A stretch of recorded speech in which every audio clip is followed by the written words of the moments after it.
शाक्षुका नाव ऐकले असंच किती वेगळं वाटतं ना. नेमकं काय आहे शाक्षुका? असंच मलाही वाटलं होतं. कन्फ्यूज झालं होतं की नेमकं शाक्षुका काय आहे. मम्मी बोलले आज आपल्याला शाक्षुका बनवायचं आहे, काहीतरी रेसिपी आहे.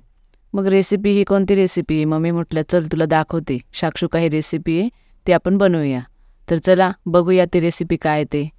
नमस्कार, मी शलाका तुम्हा सगळ्यांचं घर गप्पा फॅमिलीच्या या व्हिडिओत स्वागत करते. रेसिपीला स्टार्ट करूया. हे बघा, मी इथे घेतले आहे एक टोमॅटो, बारीक चिरलेला टोमॅटो, त्यानंतर धने जिरे पूड, लाल तिखट, हळद, मीठ आणि बारीक चिरलेली कोथिंबीर, आणि हे 2 कांदे आहेत, बारीक चिरलेली 2 कांदे, आणि 5 अंडी घेतली.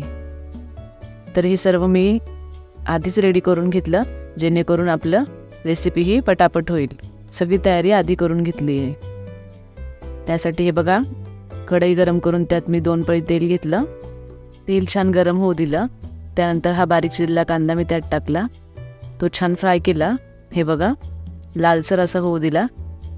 जेव्हा आपण कोणतीही भाजी करतो तर लक्षात ठेवा सगळ्यांनी की कांदा हा लालसर होऊ द्यायचा, व्यवस्थित फ्राय करायचा, जेणेकरून चव छान येते भाजीला. हे बघा, ही रेसिपीचं मी मम्मीला विचारलं की ही रेसिपी तुम्ही कुठून शिकलात, कसं माहीत झालं की ही या रेसिपीचं नाव शाक्षुका आहे असं. मी मम्मीला विचारलं तेव्हा मम्मी बोलल्या की हे आणि दीदी लहान असतानाच मी ही रेसिपी बनवायची, त्यांना डब्याला द्यायची. मग त्यामुळे मला काय माहीत नाही रेसिपी कुठून आली. मग मी हे गुगल केलं की ही रेसिपी कुठली आहे. तर बघितलं तर ही रेसिपी आफ्रिकेची आहे.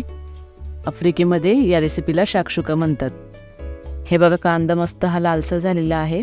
कांदा नीट फ्राय झाल्यानंतर हा टोमॅटो टाकला.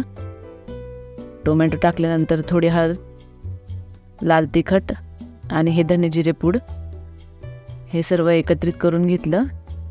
तुम्हा सगळ्यांना माहीतच आहे, अंडे हे सगळ्यांना खायला आवडतात. कोणी उकडून खातं, कोणी ऑमलेट बनवून खातं, तर कोणी वेगवेगळ्या पद्धतीत खातं.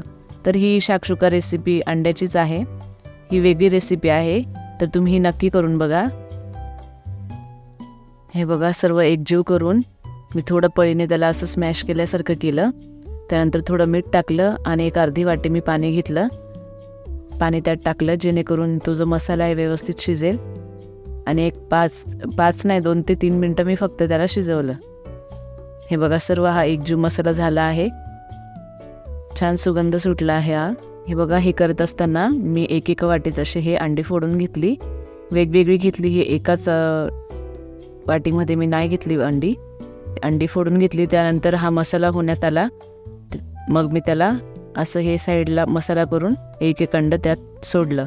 हे बघा, हे 5 अंडी घेतली होती. 5ही अंडी मी असे मसाला साईडला करून थोडं दूर अंतरावर असे सोडले आणि त्याला न हलवता त्यावर झाकण ठेवलं. हे बघा, एक 5 ते 10 मिनटं त्याला व्यवस्थित होऊ दिलं. झाकण ठेवल्यानंतर 5 ते 10 मिनटं याला होऊ द्यायचं.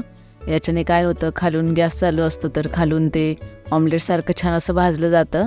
त्या मसाल्यांचा स्वाद त्या अंड्यामध्ये येतो आणि वरून झाकण ठेवलेलं असतं, त्यामुळे ते वाफेने ते छान अंड शिजतं वरतून. खूप मस्त अशी टेस्ट येते याला.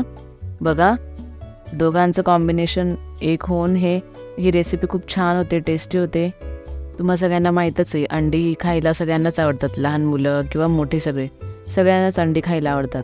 कारण अंडी खाल्ल्याने प्रोटीन मिळतं, त्या प्रोटीनने एनर्जी येते. त्यामुळे अंडी ही खाल्लीच पाहिजे सगळ्यांनी. आणि अंडी खाण्याचा असं काही वार नसतो की ह्यावारी खायचं नाही त्यावारी खायचं नाही. त्यामुळे अंडी आणि ही रेसिपी तुम्ही केव्हाही बनवू शकतात, केव्हाही खाऊ शकतात. खूप सोपी रेसिपी आहे ही. रेसिपी अंड्याच्या 2 प्रकाराचं मिक्सचर आहे, खालून ऑमलेट आणि वरतून बॉइल्ड एग. तर त्यामुळे आणि मध्ये मसाला, त्यामुळे हे रेसिपी खूप छान टेस्टी होते. या मसाल्यामुळे अंड्यालाही छान टेक्स्चर येतो. आणि ही रेसिपी तुम्ही कशासोबतही खाऊ शकतात, ब्रेड, पाव, चपाती किंवा राईस. त्यामुळे खूप छान टेस्ट येते. तर तुम्हा सगळ्यांना ही आफ्रिकन शाक्षुका रेसिपी कशी वाटली? मला तर खूप आवडली, टेस्ट पण खूप छान होती. अशी रेसिपी तुम्ही नक्की करून बघा आणि व्हिडिओला लाईक करा, चॅनलला सबस्क्राईब करायला विसरू नका आणि सगळीकडे ही शाक्षुका रेसिपी शेअर करा. धन्यवाद.